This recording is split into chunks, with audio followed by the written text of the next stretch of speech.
Meet Eddie Bernays. He is considered the father of modern advertising.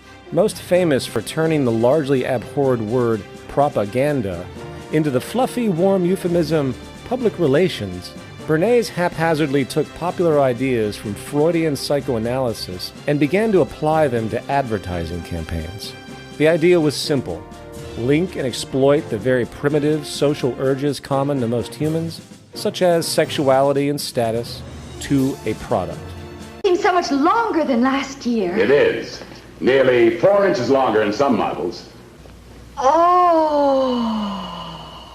Goods were to become less relevant in their utility and more of a symbol representing one's identity or individualism, effectively turning mere wants into emotional needs. Bernays was a response to a growing call by industrial leaders to reprogram society and create a new consumer culture. Charles Kettering, director of General Motors in 1929, wrote of the need to keep the consumer dissatisfied.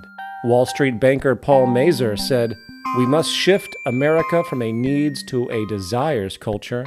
People must be trained to desire, to want things even before the old have been entirely consumed. We must shape a new mentality in America."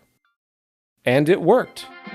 Technological innovation in radio and television helped further this end by a saturation campaign throughout American society, which quickly spread across the world. Advertising no longer was about describing, say, the function of a good and its inherent integrity. It was now about social manipulation, creating inferiority, shame, guilt, and false problems that could only be resolved by submission to purchase. Mass consumption makes you the most powerful giant in the land. And you have the best tools in the world to work with. On the job, that is. These tools make you the world's most productive worker. And the money you earn gives you the purchasing power that makes you a real giant. What do you know? So I'm a giant. Uh-oh. Looks like you'll have to apply a little of that important purchasing power. But when Ed goes to buy the brush he needs, just give him a chance, and like most of us, he'll buy a lot of other things which couldn't be called exactly essential. When you stop to think about it, we take a lot for granted. And why shouldn't we? I guess it's American custom. As it is, renderers turn this waste into highly useful products, and the public, as a result, benefits by a higher standard of living, lower food costs. Ideas for the home of the future. A horizontal refrigerator that eliminates stooping. A chopping table that adjusts to your height.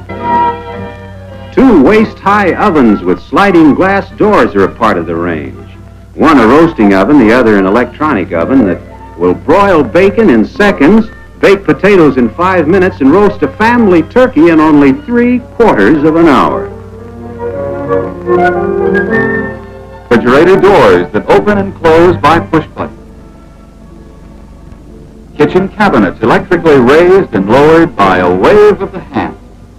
The people of the Valley, the nation's best customers for electric appliances, helped pioneer the idea of